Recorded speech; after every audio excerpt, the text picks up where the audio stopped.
Hey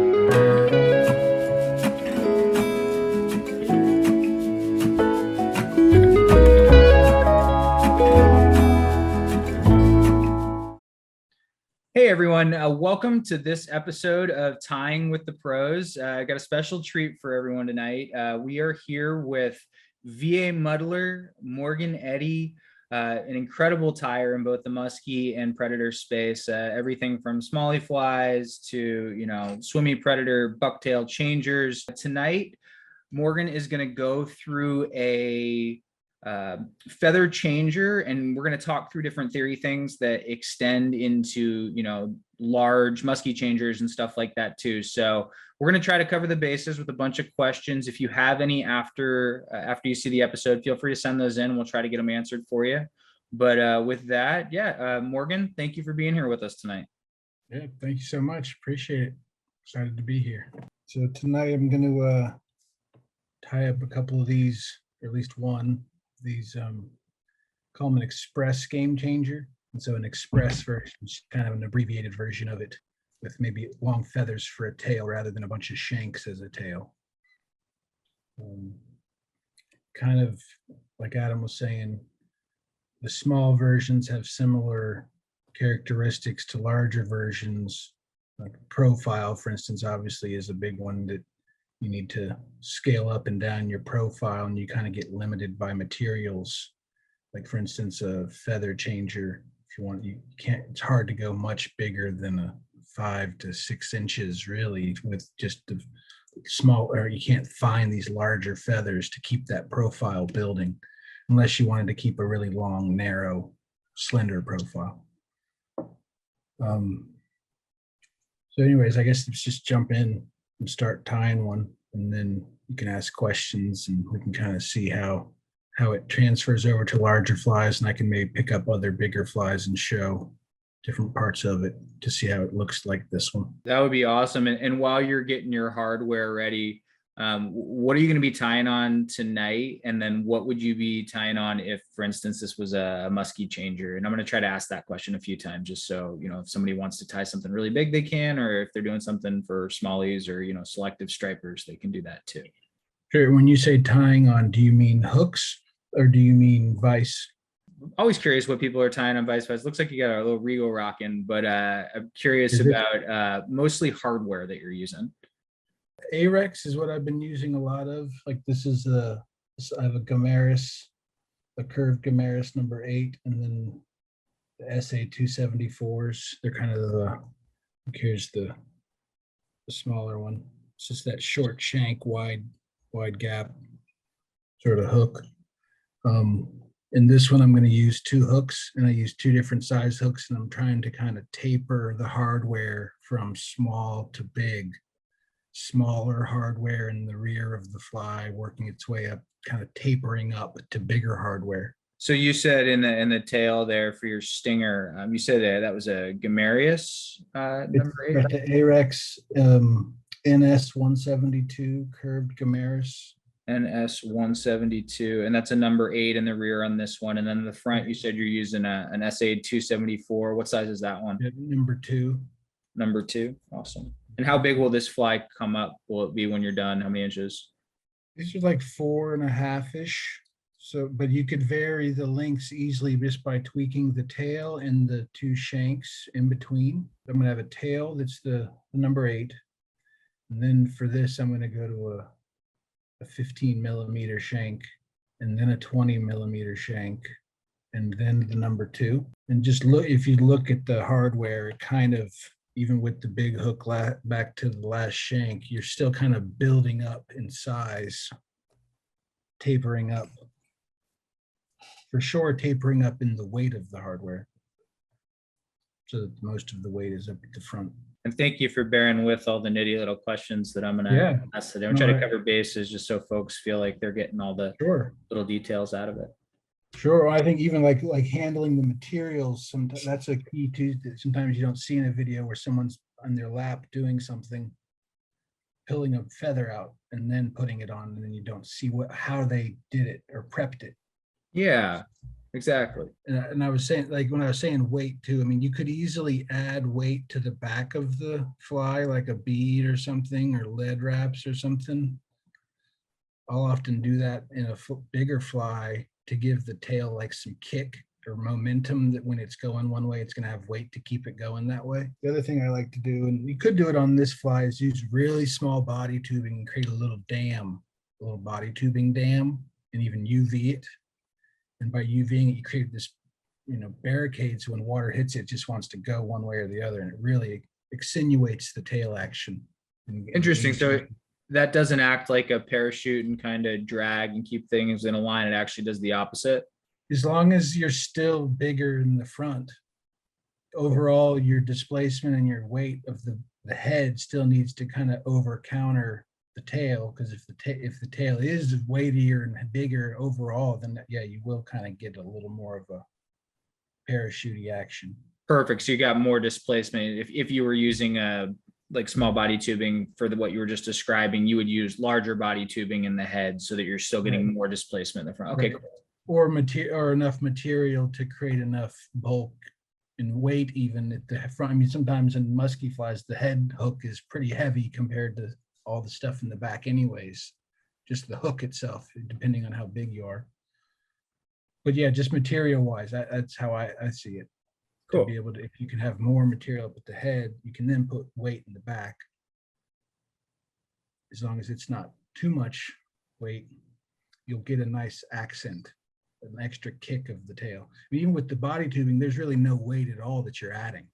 So with body tubing, you're not adding weight. But if you wanted to add a bead or something like that, then you are starting to, you put too much weight in the back, that'll drag everything back to the, you'll get different behavior of the fly in the water. Okay, and then the threads that I've, right now what I'm using is some Simperfly, this nano silk stuff, and I was just playing around with it. I had never really used it before, but it's really cool. Like this, I'm using right now like a nano silk 30 diameter, 30-aught, and it's like super fine. It's really hard to break. It's just basically like GSP, but just very few threads. Nice. I kind of like a smaller thread. I want the smallest thread with the highest. Oh, technical difficulties. I think we lost you for a sec. Good old internet. There we go. So yeah, rural Virginia at its finest, right there. Yeah. So you were just saying you like a nice fine thread, and then you kind of froze up. Yeah, the highest strength as you can. I like to be able to crank down on things probably more than I should, but just sometimes I want that extra secure, tight wrap. It just reduces the chances of cutting and having to re-thread your bobbin and all that. Nice. And are you doing it to avoid bulk at all, or not really? Is it more? Yeah, bulk too, especially if you want to really start adding a bunch of different colored flashes or different layers and multiple stages of material. Which you do. So yeah, if you want to get to that, then yeah. I mean, you don't need it but yeah, the more thread that I go through, the more I want like a thinner, high strength. So it takes up less space, but then it really has a nice tight wrap. The other thing I tend to use a lot of is hard as nails. Just like almost every like in between step. Little Sally Hansen action. Oh, it's good stuff. Good old Sally's. And the first step for the tail could just go right to the feather, but I just want to add like a couple pieces of flash, just like some flashaboo. It does add a little strength, I guess, to the tail too by having some sort of synthetic in there. So I just tie it flat. I just get it kind of where I want it.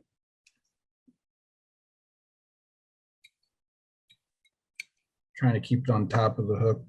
You're not worried about tapering your flash ends or anything like that? I actually already did that. I'm glad you asked for that. Yeah, they were kind of semi-tapered. I don't want them flat, but they're going to be hidden by the two feathers that I'm going to put over it. But yeah, I mean, by tying over too, it wasn't mid-span. So when I folded over, they were even a little bit tapered. And I'm using This is a Whiting's Rooster saddle. So I like to go kind of with the shorter half. I mean, the nice thing about saddles is they kind of themselves are telling you the smaller to larger size of feathers, right? This side of the saddle, I guess it's the top of it, has all the smaller feathers. And then it just tapers into larger feathers, and then eventually getting to like a schlappen at the very bottom. Each saddle is already tapered. So I tend to just kind of let it tell me where to pick. I pick one, and then I know the next time I can get a bigger one if I just go up 2 inches from the last position that I picked, Nice. etc. That's a technique for sure on feather changers. I mean, I'll get into that a second when we get into the body. One of the things that you've done that I haven't seen a ton of from other tyers, and I like it just because it's anytime we can find more utility from a material, it's something that we don't have to buy more of necessarily. And so, I've only tied a few feather changers, and it's not a pattern I have a ton of expertise in by any means. But when I was taught to use, hen saddles, something with a really fine stem, and that, palmers really well and easy.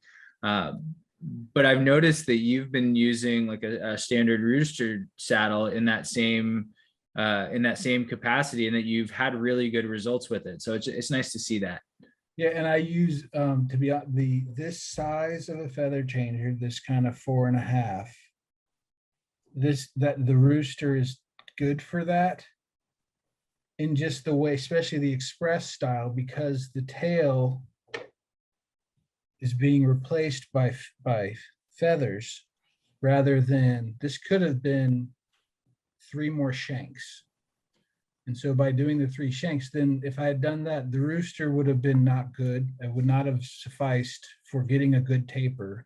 So I would have needed a hen saddle at that point. So when I'm doing micro changers, I mean, I guess you could call those less than 4 inches, 3.5 inches and less, and like lots of shanks, I'll often need multiple hen saddles to get that taper. Oftentimes you can't get it from just one. Sometimes you look at a hen saddle, and sometimes their kind of range of taper is really tight. Like that's a good hen saddle to me, is when it's not tight. Like I get a nice full range out of a hen saddle of really tiny feathers up to really big feathers. Because that's telling me that one saddle is going to give me a really nice tiny to big, rather than having to go hen saddle over to schlappen. Yeah. To try to keep, and then it's hard to match colors sometimes if you're being really detailed with it. So if you were doing like, let's use the example you used a second ago, say that where you're going to use rooster feathers at the tail with flash, but say you were using 2 shanks in that capacity to extend the length out there for your tail, would you use like a pinched end of marabou perhaps on that tail to keep your taper buttoned up before switching to those hen saddles, or what would you do in that scenario? Typically I'm making if I'm going to really break it down into smaller shanks, I'm going to make the last tail kind of be bigger. So it's going to be bigger and then taper down a little bit and then taper back up. Cool. And using this feather thing, I'm kind of restricted to the taper of the feather. Any chance you have one right there that we might be able to look at just to make it a little less abstract? He has a full table of flies over there for anybody who's curious what's behind his vise. So I thought we had a good chance. So this one has 7 pieces, so a hook and 6 shanks off the end. That is beautiful, by the way. Thank you. So the tail is a piece of hen saddle palmered, but it's from like the middle of the saddle. Of course, it looks like marabou, but that's actually palmered hen saddle. Just palmer saddle, right? And then you go small, then big again. Then go back to smaller, right? And then start building back up. Cool. Right. I mean, and that's just a desired effect. I mean, it's not like it can still swim good and just have a different profile. But in general, you do want to at least taper back up because you want that, get that bulk in the front, and it really pushes water and makes the tail just really give a lot of action. Yeah, that's awesome. And that is the type of stuff that we're hoping comes out of these videos. Cause say you're somebody that doesn't necessarily have a hen saddle that fits that bill. Well, in that situation, you could use marabou, or could use feather tips from, another saddle, or, you have different options. Don't necessarily feel like you have to do it that one way, but yeah, I easily could talk and pick your brain a ton about tying just after all the incredible stuff I've seen you tie. I'm excited to see how this switches here. We'll dig in. And this is obviously just trying to push feather, right? Being the veil or even the body. The feathers could be the body too, or the supports. But yeah, craft fur, bucktail, you name it. Squimpish hair, Signos dubbing or any dubbing, all sorts of endless ways to build out a game changer or just any pattern for that matter. Okay, so I put on a little bit of, I'll keep going here, and you stop me if you want. Yeah, no, if you stop tying when I ask questions, we will never get through it. So I'll try to pick the important ones, but yeah, no, I always love talking tying theory with you. So here I'm just picking kind of from this one, maybe at a third point or a 25% point. Doesn't really matter. It's just how long you want the tail to be. It's kind of subjective. The nice thing about the express of it is that you could now make a feather changer 6 inches pretty easily, and it still get a decent swim. The taper is not going to be as nice over a 6-inch length because you still wouldn't be able to build up the head to be maybe 2.5 inches or something, depending on what you're trying to really imitate. Short of having like the widest schlappen of all time. Right. Cool. Or getting crazy and using like maybe ostrich and trying to put it into a dubbing loop, but it gives it longer. So it's still feathers. But you need a lot of support in that situation. Yeah. So for anyone who hasn't, who's, either just starting to tie or hasn't tied changer before, Morgan's tied a ton of these, but visualizing what your overall fly is going to look like at this step will be very helpful just in keeping your proportions as you move forward in the fly. Do you have anything to add to that, Morgan? Yeah, visualizing it for sure. But and you can kind of measure it as you're going too. And you almost need to, because if you get too far ahead, you'll see way down the line that it's just not going to taper. It's still a fish, but if you want that kind of nice taper look, and I think even better swim action, really, if you get a good taper, you need to kind of be measuring as you go. And the problem with that is if you're measuring as you go, you may find that you don't have the material to match the next step. But hey, that's kind of, if you really want to get that final look, that's how you're going to do it, is kind of confirming as you go. And as somebody who ties a lot of changers and specifically feather changers, how many saddles would you say you're rocking these days? You're gonna ask a question like that? Yeah, he doesn't have to answer. The point of it is, you can go as deep down the rabbit hole as you want to go. Is I think the point of that. The little smaller, like Herbert Miner's smaller whiting ones, maybe like 15 of those or something. They're the smallest ones. They're like the wet fly one. Like a hen saddle, probably like 25 to 30. When you're using tons of color blending and stuff like, how long you've been tying feather changers for? How long now? Like 4 or 5 years. Before it was cool.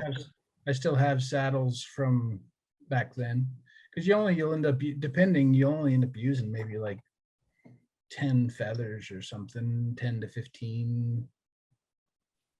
You can obviously do a lot more if you do a full feather. If you can do a full feather changer where it's literally all feathers, no synthetic supports, no filler flash, just full straight feather, which is one of my favorite swimming flies, really. But that one will take 50 feathers or something off of it if you really go crazy. That's thank you. That's good intel, and I think part of what we were trying to highlight with that question. And sorry to put you on the spot like that, dude. Oh, If I'm just if kidding. well, I don't know if your lady's watching or something, and you want to make sure you don't get yourself in trouble. Yeah, don't tell her. No, this is our secret. No one, nobody knows. That's why I get them. I get them for Christmas. Those are like great gifts because they are expensive. They're not cheap, especially if you get good quality ones.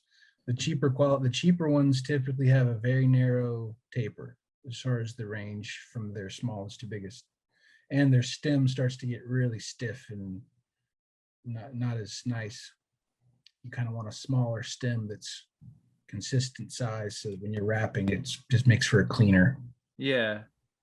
You made one other good point, and I just want to make sure to touch on it. And please don't let me stop you here.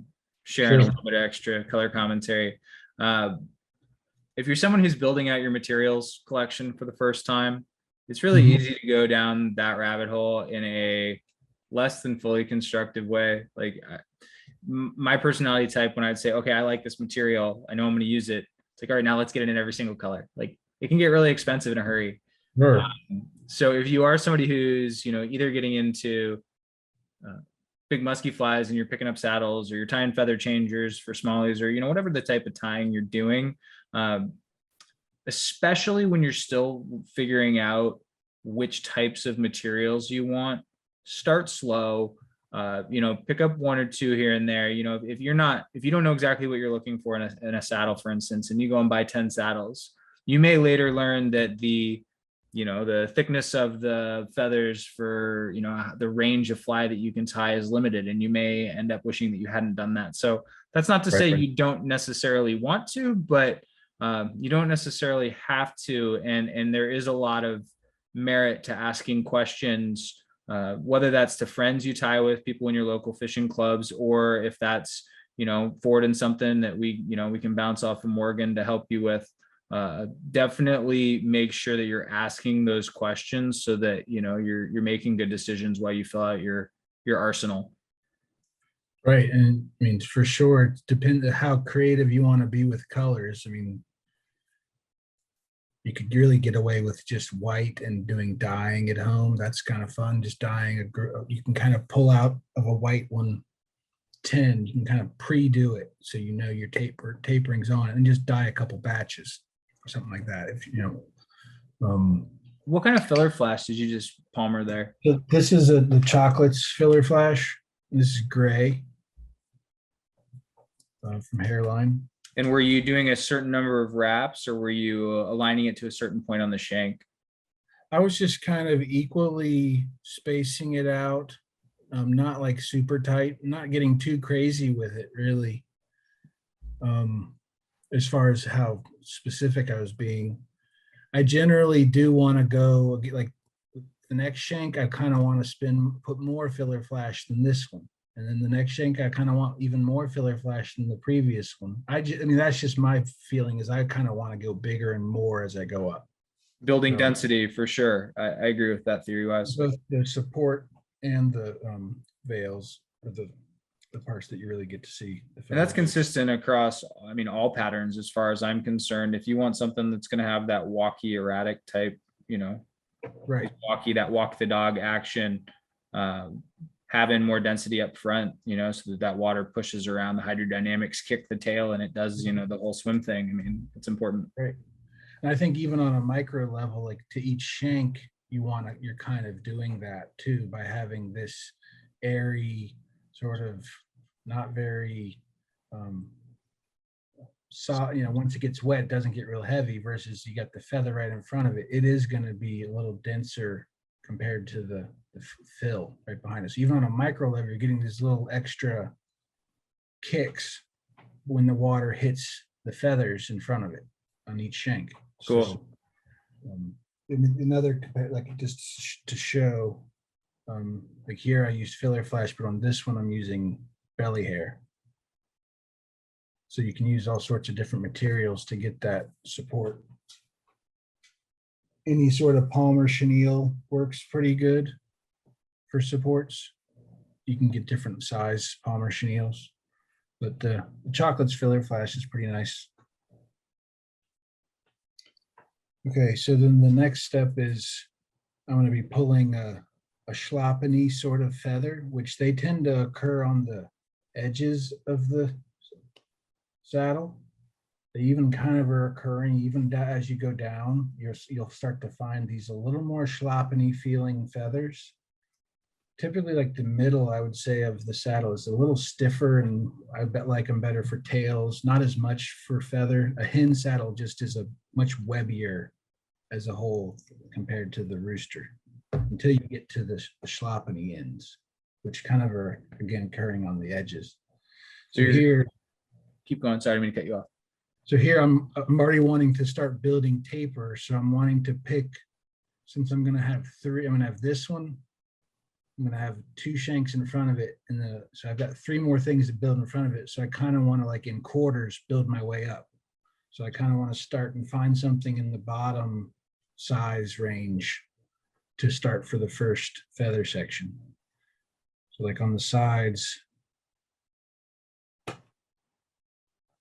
it's something like that. If you get too short of a feather out of there, you just don't get as nice of a webby material, in my opinion, out of the roosters compared to a hen saddle. If you go to a hen saddle, which we could do this out of straight hen saddles in this size with some of the hen saddles I have. So again, some hen saddles, their top end or their large size of feather isn't big. It's not big enough for a big fly. You got to keep that to a small fly. So you're stripping that to just above the fluff then on that Yeah, feather? yeah, maybe a little bit of fluff on it. And I just tie it on the top with it's kind of curved down that way. Mm-hmm. And if you're someone who's, say somebody listened to us early on and they were like, okay, we are going to plan how much flash we put on and what we want the taper to look like. How many wraps of feather are you leaving room for at this point? I generally am looking at it more as a percentage basis of, so like each shank length, I tend to go somewhere around 70 to 80% of filler. And then again, like 20 to 25 or somewhere in there for the feather. And then if you're doing a solid material, like if you did all feather, it's just all feather. Awesome.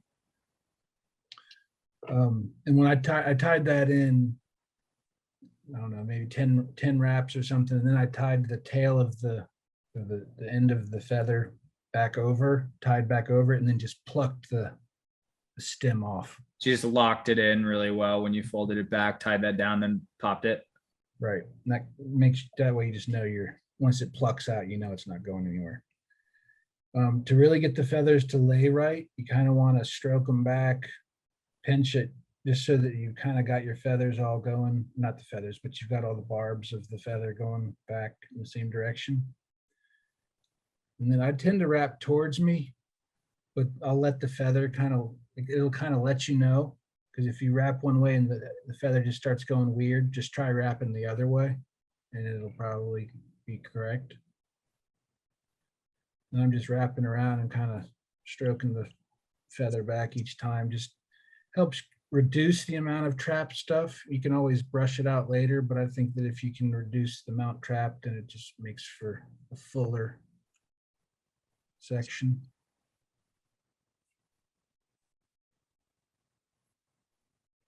And for this feather, I'm just going to put as much on there as I can, really. By going to bigger feathers as I move up, it's naturally going to make it denser each section as I go up. Maybe 5 wraps around, a couple wraps in front, a couple more wraps behind it. And just pull out the tag of that. I'm seeing why you like that fine thread there too, because if you're controlling it, here's where too, like if you have big and you kind of crowded your eye too much, it's hard to get back and take back over right behind the eye. Because with these, you really do want the material should be pretty crowded, on both ends of the shanks. Especially when you get to doing like smaller shanks, like let's say we did 3 tail shanks, you really got to crowd the material to each end of the shank. Otherwise, you're really going to see these breaks in your fly, which may be okay, but if you want it to look full and really transitioned, then you need to really crowd the eye and the back of the shank just so that you're filling it all with material. Yeah, I mean, if you're spending all this time to build a properly formed taper and profile, I mean, any gaps that we can avoid, I mean, it would make sense that you'd want to do so. Right.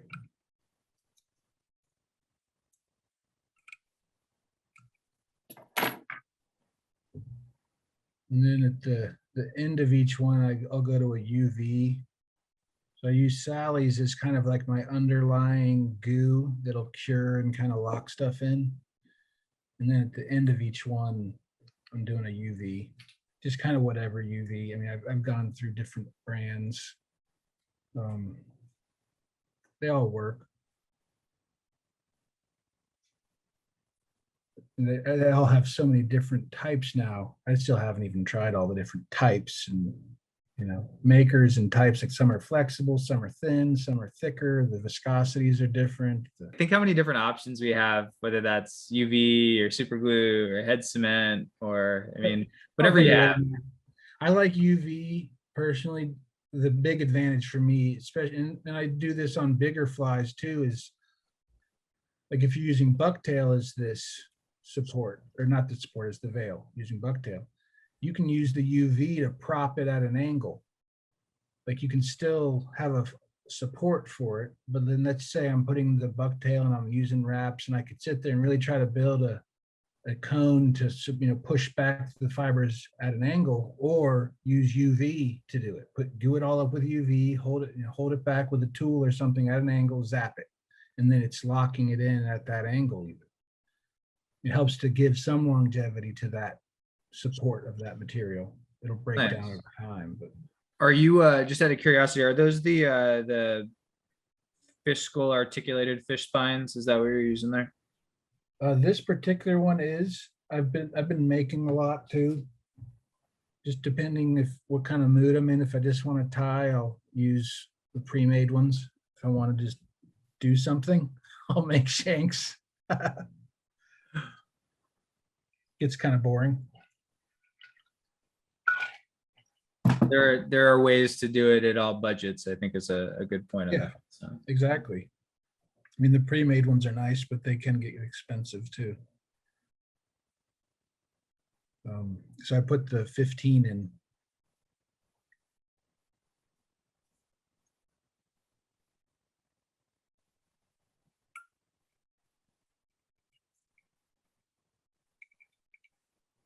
It doesn't totally matter, but I think it's Charlie Craven. I'd seen his tip somewhere that he just doesn't, he puts his tag short enough that he doesn't have to cut it. Just to save that step of having to get in there and cut it.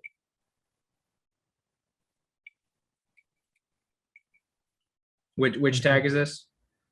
Like when you're tying in onto a hook or to a shank, you could tie in and have a tag, then come in and cut the tag. Oh, you're talking about while you're doing your thread base.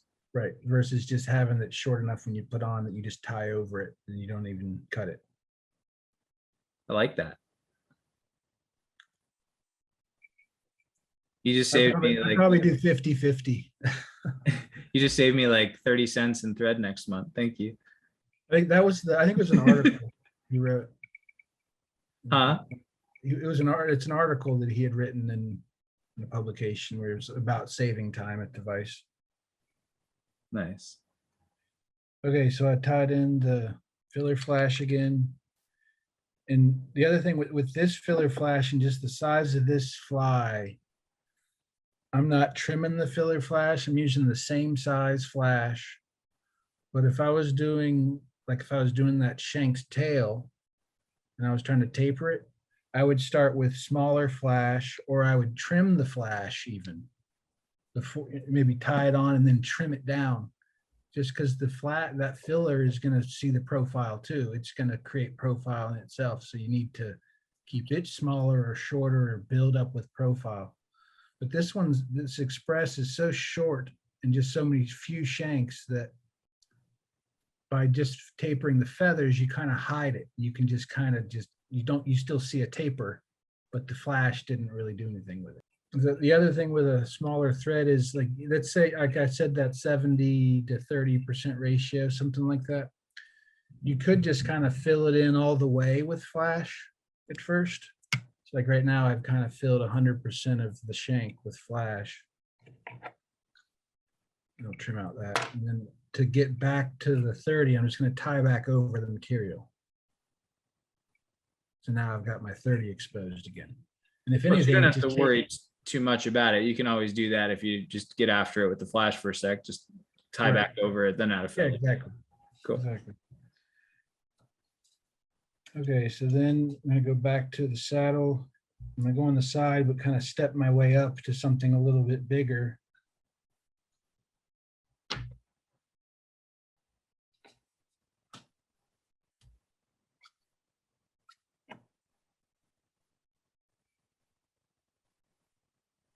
You could stop now and measure it. You can see where those feathers are going to hit.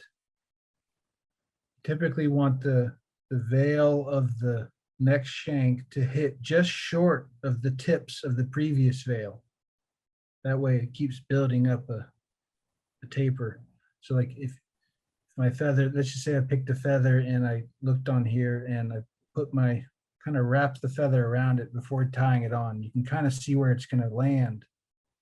And so you can look back and say, okay, well, I'm about, if you were like barely even touching the previous veil, you're going to know when you get to the end, it's not going to be tapered right. It's that this next veil is going to collapse too quickly and it's not going to build up in size. So you know the feather isn't the right size. Right. Cool. Exactly. And then the other thing with a feather is it's almost better to be longer because you can very carefully pluck the tips. I'll show you. I'll do it quickly just to show, but you can kind of correct yourself back down, trim it without messing the taper up of the feather even. So it's almost better to be a little longer and you can correct it. At that point, it probably doesn't matter. You and I talked a little bit about this at the Vice. I mean, I think that we're probably on the more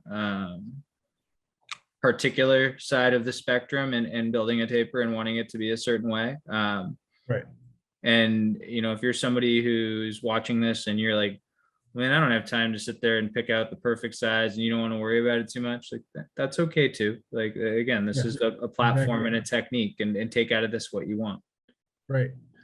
Yeah. I mean, it's that line of, does it work, or, you know, is it just going to work and catch fish, or is it going to be a eye-pleasing, really artistic level, even, you know, presentation of the fly? Which, I mean, I waste a lot of time. I mean, so I spend a lot of time on one fly all the time, but I want it to be almost like a piece of art, but then I want it to catch a fish. I'm happy you corrected yourself, because when you said waste, I was like, well, it's not a waste. I mean, I take, yeah, you know, even some might say, but no, it's just spending time. You know, some people want to crank out a bunch of flies real quick, call them a guide fly or something that is just a quick and easy fly. Those are awesome. I love fishing that too, but I like also fishing a fly that took a lot of time to craft. A lot of thought went into it. I like that too. Especially musky fishing. You know, like, yeah, you know, smallies, they eat a lot more readily, but if you're musky fishing, there's times where you've been fishing for a while and maybe you're like, I know there's muskies in here, or at least I think there are. If you took that extra little bit of time, maybe you stay a little more focused, maybe that fish eats a little bit more readily. Am I dropping off? You're back. He's back. Oh, it's what you get out in the sticks.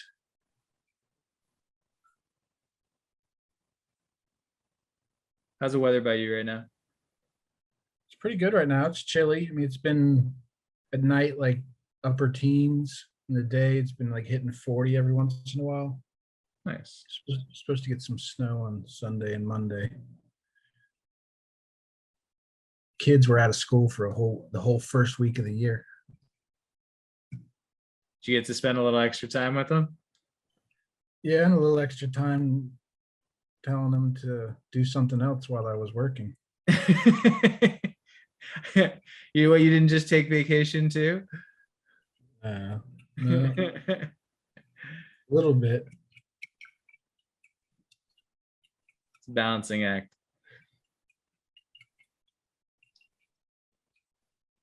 Okay, so what I'm kind of looking at is the previous tips of the feathers on the last section, kind of folding these over and see where they fall. So some of these are kind of longer even, this next section. So here's a case for what I'll do. Instead of like using scissors or anything, it's just like kind of pulling a woolly bugger tail or marabou, just pinch it out, leaving just the tips of them. And then with fingernails, just kind of pinch and pull the tips, So taking off so it's still natural on the edge rather than a a cut square. Yeah. Those just tend to not look as they work still, but they don't look as nice. See, that's an awesome tip though, right there. I mean, I bet you figured that out the hard way. Yeah, and just watching videos too and seeing other tyers do it for other materials. Because you can do this with craft fur too, like a fun game changer style, or just using craft fur in general is fun. And instead of using scissors to change the length, if you've already tied something on, you can do the same thing and you just keep that natural material look to it. I'll do it with dubbing sometimes, like laser dub or bruiser blend in the same. Yeah, you don't end up with that clean, unnatural looking edge. You still got that kind of roughed up, fishy look. Yep. It's cool. Some patterns have that cut edge look, and it's got its place to have that look if you want to create like a defined line in the pattern. Yeah, I don't think there's a lot of right or wrong ways. It's just kind of getting a desired look or effect.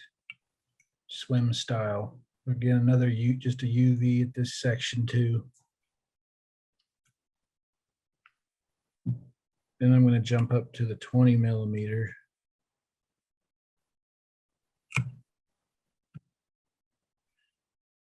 Now, before I go to the next, by taking it off now too, you can kind of start to see the taper.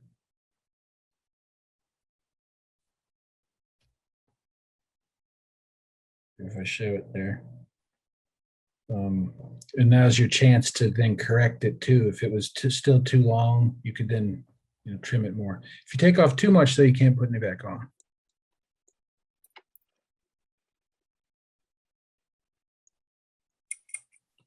How do you usually like to fish these? Generally, intermediate or full sink, short leaders, like somewhere in the 3 to 6 foot leaders or something. Yeah, some sort of sinking line typically. Nice. And then just you can change the hook scenarios up and to all sorts of ways to be weedless, or just all sorts of scenarios. Kind of make it put dumbbell eyes so they flip over and get a jiggy sort of look to them. They'll still get that serpentine swimmy action, just with that added jiggy sort of action to them. You can really tweak it in all sorts of ways by just changing the head. Change of any game changer, just changing the head on it, and then changing the tail, maybe extenuating it with some sort of material to increase water, bumping it and pushing it, kind of like that body tubing, which is basically weightless. All right, so now again, just repeating.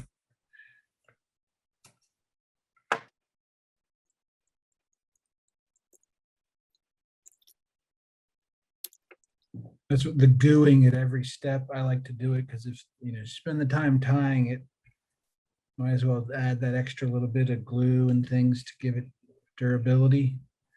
As long as you don't lose it on a rock, I mean, these things last a long time. Especially if you're like me and you fish it like 10 casts, then you're like, nope, put it back. Okay, different one. Okay, fish that. Okay, 10 casts. Until you get comfortable with what you want to fish that day. They'll last a long time. I think a lot differently than like a nymph or something. If you're tying nymphs or some maybe shad darts or something, woolly buggers. I figure when I go out fishing, I'm gonna lose some of them because you want to, I mean, you want to be near that structure, I think, you want to be near the snags.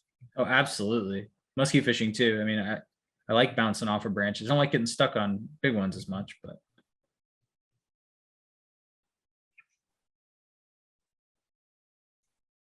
I love the look of these feather changers. I think they're such a cool pattern. They're really fun, man. I mean, I got hooked on them early just because of the way they swam. But they're fun. I think they're fun to tie because they do require, you can't just grab saddles and just go at it. You can build one, but to build the taper, you got to think about the material, just like any materials, which is why I love fly tying, is you kind of can get lost in figuring out a material and how to use it and how to measure it, how to build taper with something. Yeah, the feathers I liked it a lot. So I've tied probably several hundred of them. Just the feather ones. I look forward to seeing what you tied the night before almost every day. And I like that. I like the color option tough stuff too, just because it's just fun to be creative with colors and spend that time to pick out 10 different flashes that are going to go into a fly. I think it's good for folks to see too what goes into a fly like this. Okay, so we're almost to the last section now. Again, and the other thing each step I'm using a dubbing brush just to really brush everything out really good, brush it all forward, try to get everything from being trapped and then go back. That's the loon one, right? Yeah, this one's just one of the loon ones, the older. I think they have a newer one now. Like the Stonfo, it's got like this kind of okay, cool, brushy comb on one side and then like low mustache comb on the other. Yep. Even just a stiff nylon toothbrush too works good too. Great point. For anyone that's wanting to be frugal with it.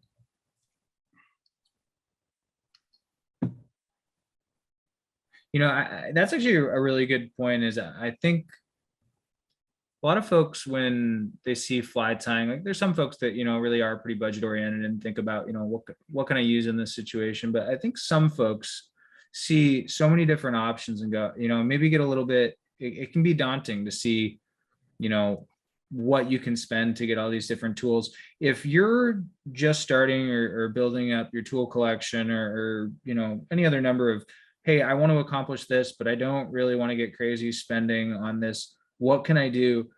Send those questions in. If we can point you in the right direction of, a way to get into it for a spare toothbrush rather than a $10 comb or a dubbing brush, we would hate for you to not get to enjoy how awesome fly tying is because you thought you had to spend money you don't. So yeah, that's a good point. And I would say especially, I had originally just had a little kit when I was like 13 years old. It was given to me, which this bobbin is from that kit. But I have probably 10 other bobbins. But this one still is my favorite one. But I would definitely say kind of maybe just at first, just get a couple of things and then you'll quickly start to see where you want to maybe spend your time and money. So you're making a really good point, and let's just but while you're tying the wire in to connect the three sections of the changer you tied so far. So bobbins, I really like ceramic bobbins, especially if you're using something like Nano Silk or GSP, where just metal bobbins without the insert, they can get frayed and they'll cut your thread, and it sucks when that starts to happen because you have to get a new bobbin. So it is cheaper to end up getting a ceramic bobbin. But then there's a pretty wide spectrum in what you can do. One of my all-time favorite bobbins, actually we'll save that, we'll come back to it. I just started tying with the Schmayan yeah, I've seen those adjustable, and it's awesome. It's got this little like thumb knob on it where you can increase or decrease thread tension while you're tying, and it gives you it's something to save time, but they're expensive. Like I don't want to act like they're giving away fine engineered machine tools. Yeah, you've been using the same bobbin for how many years now, Morgan? Okay, so I'm just using this is just like from Michael's. like Beetle, beating wire. on. Yeah, just beetle on. And I mean, the other thing I'm thinking here too is, do I have a hook behind my connection as to how crazy I'm going to get with my tie-in? Like if I didn't have a hook behind it, I don't really care because the hook's, it's not going to ever really pull on it probably. But since this one does, I just want to make sure I'm having some way of the wire mechanically kind of holding on to the hook. Like bending it back and then tying it. Yeah, exactly. So there's at least some sort of kink in the line. So this video will air a little bit later on in the series, but prior to this, you'll see kind of two differences. If you're doing like on our smoker video, it's like a Buford where we put 2 rabbit strips at the tail end. The rear shank is not weight bearing. So what Morgan is referring to is that if this was a single hook pattern, say he'd use 3 shanks rather than 2 shanks and a hook in the beginning of this pattern and a big fish ate, well, he wouldn't be worried about those rear sections pulling off, because if the big fish ate and got the hook, it would be on the front hook. But because there is a hook in the rear, if you were to catch a world-class smallie on this fly, for instance, you would want to know that it's not gonna pull out. And the way that you do that a lot of times with wire is by tying it in and then folding it back and tying back on that. And I think that's what, Morgan, you're gonna do that with this one, right? Yep. So I did it already with the first tie-in, and then just got the wire going back, feed the previous part on. I like to keep my loops kind of small, not tight onto the shank or the shank won't move. Kind of small, not too big, because otherwise it could start to kind of misalign the whole fly, or it could make the back part ride basically 90 degrees to the front hook. I wanted to, while you're tying that in, I wanted to just finish the wire thought. So, yeah.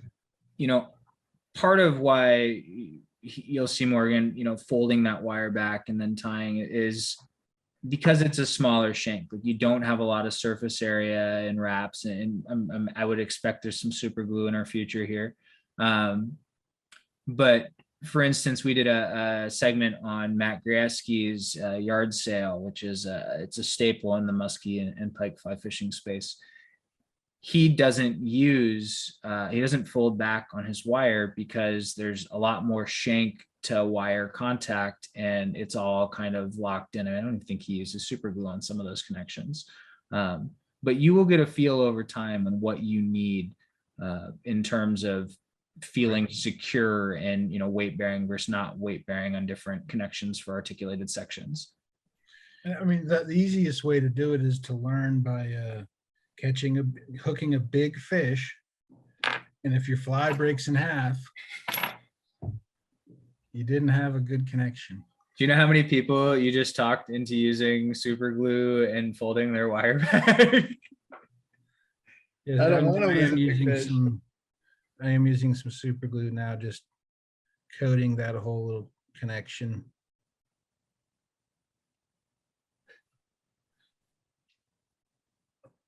There is no worse feeling than being tight on a big fish and it's a big fish, or see it's a big fish and then you're not tight anymore. It's a sad goes away. Okay, so back to the same process, filler flash again. And I'm tying back all the way to where my loop started for my connection. So again, just trying to really fill in the gaps. The filler flash stuff's nice because it has curves and it's kind of crinkly, so it really fills in a space. It's got good complexity and fishiness. Yeah. So now I am doing much tighter wraps, and if anything, maybe even tying back over it, just because I want the flash to be really bulky here. And then, but I really want to leave myself enough room to do, on this pattern, I'm going to do 3 different colored feathers to fill out the head and shoulders. So let me ask you this, and this is a bit of a leading question, but are you wrapping that flash purely for the sake of density so tight, or are you wrapping that fash to support an extended feather portion of this section? Well, both. I want it more density, but also by being more dense, it's going to stand up more perpendicular to the shanks of the hook, versus back here, if it's thinner, it's going to fall down much easier back down the hook or down the fly, versus here, the denser it is, it's going to really stick, give me more profile. And yeah, that, I mean, I just really want it to build more profile up at the head. A little more density too. Yep. Yeah, that's definitely what we're after. Like with the easiest way to see it too is like back to this all pink one here, but I guess you can kind of see it. But even with the like each stage of this buck belly hair changer, I'm getting denser and denser and denser with the with that support material as I go. Bigger chunk. I was holding, grabbing bigger chunks out of the patch as I went up. So that's kind of the same theory I'm just trying to create here. Density and profile. Thank you. I brush this stuff out too, just get all that trap stuff out of there. When we were recording the, I think it was the River Pig video, and this is a bit of a recurring theme through the series, is when you hear somebody refer to a fly, it's fishy. What I typically interpret that as is complexity of layers combined with profiles. So whether you are tying big musky flies and you're mixing different colors for contrast, or grizzly versus dyed over white, or thin feathers, thick feathers, flash with barring, flash without barring, holographic combined with crystal flash, complexity in those different layers. If you ever look at a fish, they are highly complex. Like, I mean, they have all these little subtle colors and undertones. So I've always noticed that Morgan's changers, and whether these are small changers or big ones or other patterns that he ties, they're all very fishy. There's a lot of time that's gone into the complexity and the profile and those different layers. So it's at least that's how I look at fishy. I mean, do you look at it in a similar way?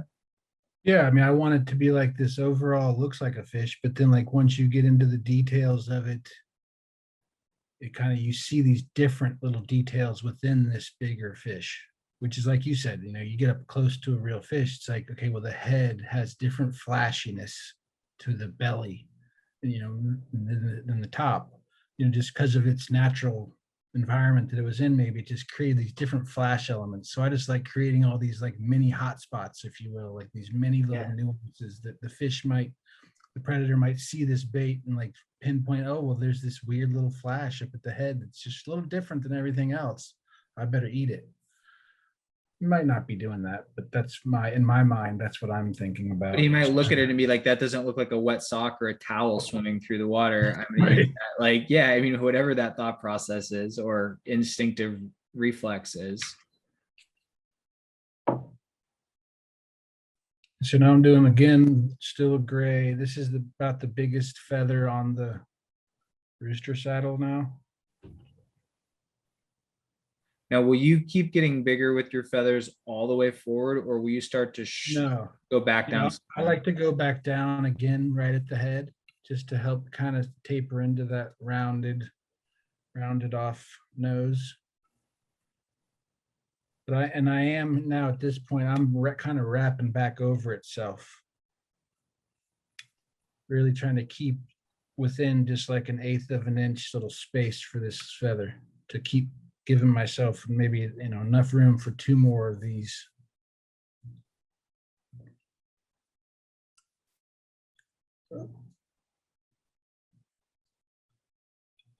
Only lost a little bit of it.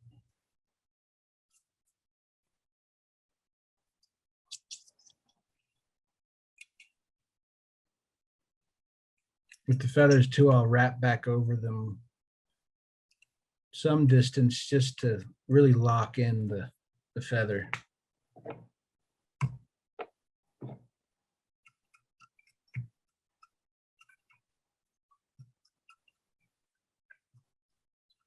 Yeah, when I say fishy looking at a profile like this, like it makes me think of like buggy looking small stuff, right? Like a buggy crayfish or a buggy shrimp or something like that. Right.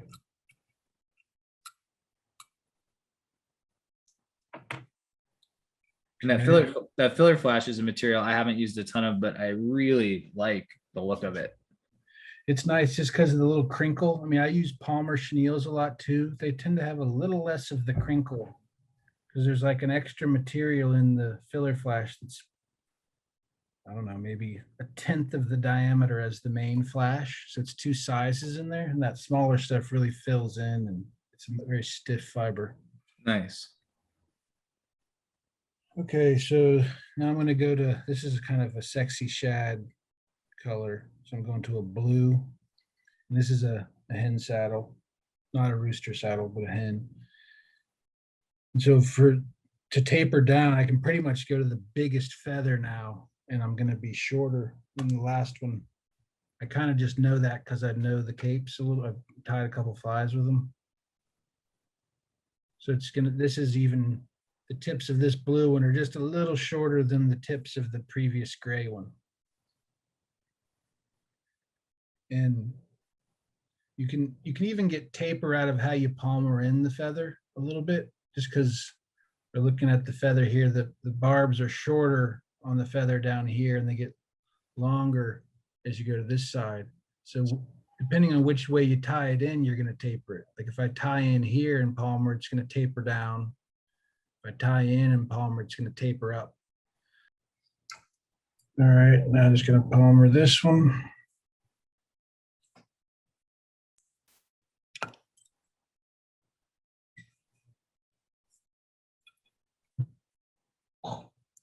Again, really tight wraps, if not even overlapping and going back over itself a little.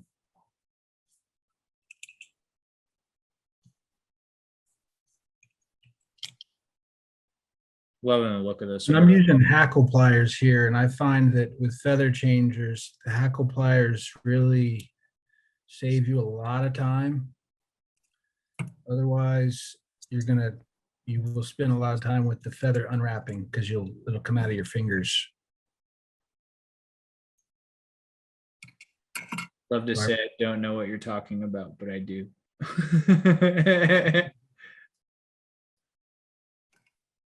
I like these hackle pliers a lot. I use the traditional kind of one you put on a finger.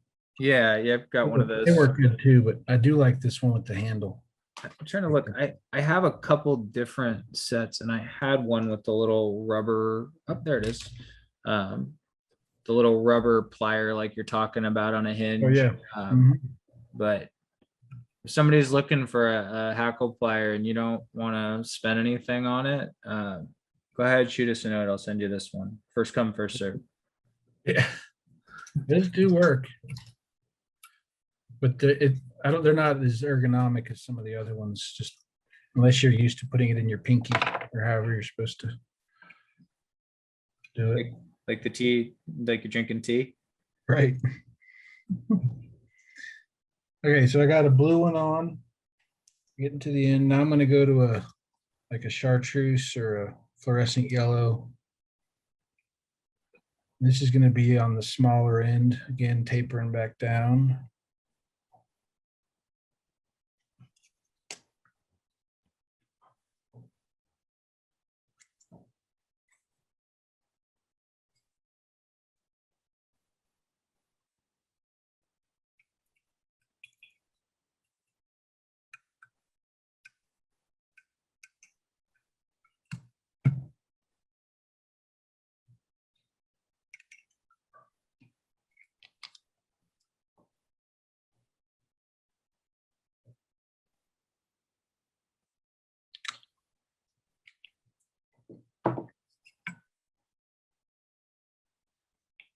So I want to watch you finish this one. But while you're doing that, if it isn't too distracting, I definitely have some questions about how you translate this technique to larger patterns. So if you were tying a musky changer, what might you use for, different versions of support flash, or otherwise, what might you use in place of feathers where they're not going to be big enough? And I know you use bucktails sometimes, but are there other materials? You said craft fur. Are there any others?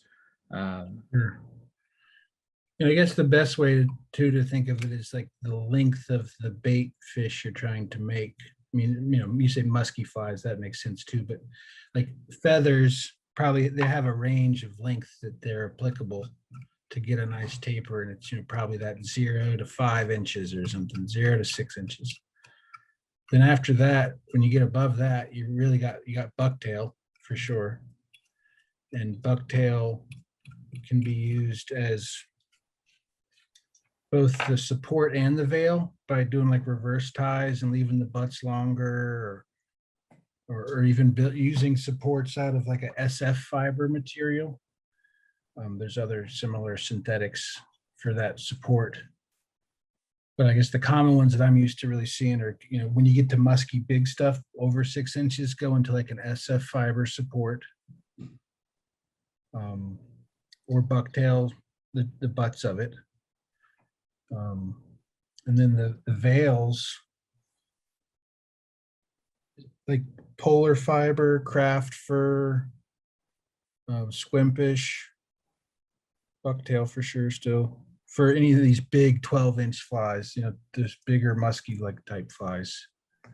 Those are kind of the materials. Like translucy's another one. Almost any these longer synthetics can be made into brushes and turned into that to help you get that length. Nice. Yeah, thank you. Yep. But like the smaller stuff, I mean, I think the smaller, like this, my favorite length to tie in is this like 3 to 5 inch range is my favorite. Just because it's kind of the classic shad length in the lake around me. You ever move muskies on those smaller ones? During the summertime, I have lost little game changers. Just munched. Just munched and gone. I did like 6-inch flies have been like my new. We kind of talked about how musky fishing, there's kind of a curve and then it goes backward, where when you first start, you're like, all right, I want to be able to cast big stuff, but maybe your casting is at a point where where you really want to use maybe 7-9 inch rather than like 12+ inch stuff. And then as you get better and better, maybe you start water loading or using specialized rods, and you want to throw out to, all right, I want to throw the biggest stuff I can. And, maybe you want to like upsize 16, 18 inches plus. And then you kind of come back full circle where, I had like a moment this last fall where we watched a mid-40s fish just crashing 5 to 6 inch shad. And we switched flies. Both of us in the boat were both like, I know I'm putting on a magic bullet that's 6 inches long. And we went from getting these like subtle eats where, a fish would like slowly grab something with like a river pig or something slow, to like they set the hook on themselves with that smaller fly. And anytime you can take, human error out of it is not a bad thing. I would agree. When the bigger game changers as a whole, in general, they tend to cast not as well compared to some of the other big flies. This is what these flies look like when they get bigger. You're talking about a lot of bucktail. You're talking about a lot of hardware, a lot of feathers. But they swim unbelievably. And in this fly, we were just talking about what you used for support material. In this fly, Morgan used tubing as the support material. And then over the top of that went bucktail. It looks like each of the sections was capped with a feather. So this is kind of a merging of all of the techniques that we've gone over here today. Yeah, I think in that one too, I think there's no tubing. Like there's some tubing in the tail, and then a couple sections it goes to no tubing, and it's just bucktail, kind of reverse tied with butts to give it some support. Then it goes back to tubing. I'm really liking that nano silk. You can tell. I mean, I can't even believe how strong this is. The smallest one, the 30D.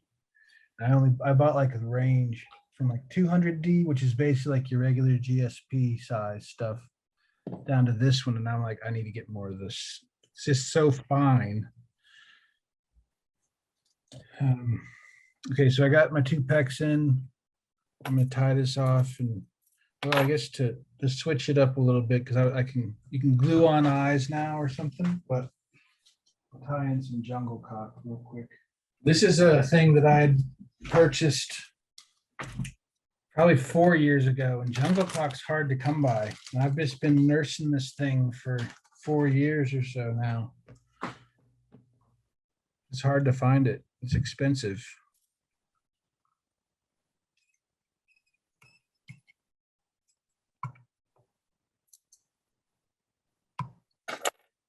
All right, and back to a UV to front. Is that like clear cure? Is that, which one do you have there? This one is I don't know how to pronounce it. The Raid Zap. Ah, The Flex. The Flex is nice, especially on like bigger musky flies and stuff for the like eyes and things, because it's like super strong, but it's like rubbery. I like that. Kind of gives. And one of the places, keep going, sorry. I say I like it especially here, so that you're not building up with a really stiff UV and then starting to block off your gap. Sure.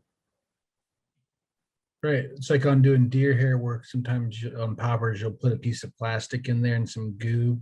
Yeah. And cure, and it's flat, and then you take it out, and it's easy to trim it, and it's clean. That is an awesome fly. That's kind of the finished look. Still gets a taper, and just again, they call it the express just because you're saving your time on the tail here. So that would be a somewhat of a standard setup for me. Would be a hook, 1 or 2 shanks, hook, then tail shanks for a double hooked big or normal game changer, not an express version. So If you were doing let's just use an upsized version for musky. If you were doing a musky version of an express changer versus, would it be the same type of thing? You'd use, 2 hooks and 4 shanks compared to maybe 2 shanks, 2 hooks, and an extended tail section, or what does that look like for you? yeah, it's really just the same sort of setup, just bigger hooks, 2 bigger shanks in between those 2 hooks, and then I'll just go maybe a shank off that last hook with long feathers, or just go straight off that hook with long feathers. Nice. Those are super swimmy. I mean, because you get into that, I think when you start getting into like 6 to 8 inch long feathers, they're just so amazing in the water. They're just so slinky and wavy that it really makes it almost look serpentine. But like you get down to these smaller things where the feather's only sticking out 3 inches or so, it's not going to be as swimmy as a long schlappen feather. Yeah, it's interesting when you're bringing up something I've had a couple conversations about recently. I'm curious your opinion. When we're picking feathers for singles versus for articulated flies, I don't use the longest feathers. Like I'm not somebody that uses, a 10-inch feather pretty much ever. Me neither. And so if I'm doing, a 12-inch articulated pattern, maybe the feather's 6 inches, but if I'm doing a single, maybe that's the longest feathers I'll use on a single might be like 7 to 8 inches. And that's for a specific pattern. But on some patterns, I like those feathers to be relatively stiff and wide schloppany type feathers, because when they kick in the water, there's this flex moment, right? When you finish the strip, and that feather kicks, like the fly really does kind of, as it picks aside, go. Whereas maybe in like let's use a river pig as the example, maybe I'm all right with a little bit more play in the feather for something that's going to be doing the rubber pencil effect. How do you look at that, and how does that change for different things you tie? Yeah, I mean, this how flowy you want the thing to be. Definitely, if you want it to be a stiffer, keep its profile look and these whippy looks, I go to stiffer stems and stiffer feathers coming off the back. I think a lot of my feathers, I tend to, in my game changers, tend to be pretty short. like this one here, another bucktail one, but just really short off the tail there, 3 inches or something. No, that's good. It's complex and it's a nuanced question, but I like that you showed how dependent on the taper and profile, like you just held up a fly where a 1 to 2 inch feather made a lot of sense as you grew the profile in the different sections. But I could picture how if you got rid of those 2 rear shanks on that, you might have used a 3 or a 4 inch feather, and it would just have to do with what the profile you set out to create looked like. And it looks like we cut out on Wi-Fi for just a second. Let's hope you come back. Oh, there he is. There he is. Back. You're back. Oh, geez.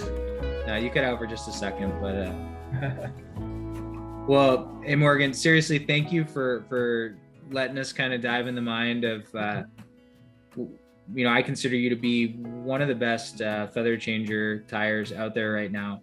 And this has been a great learning experience for me, since this is a pattern I don't tie a lot of. And if anyone who's watched this has questions and you want us to reach out to Morgan, see if we can help you with those, feel free to reach out through social or shoot us an email, give us a call. But again, thank you for being here for Musky Town's Tying with the Pros. Yes, thank you.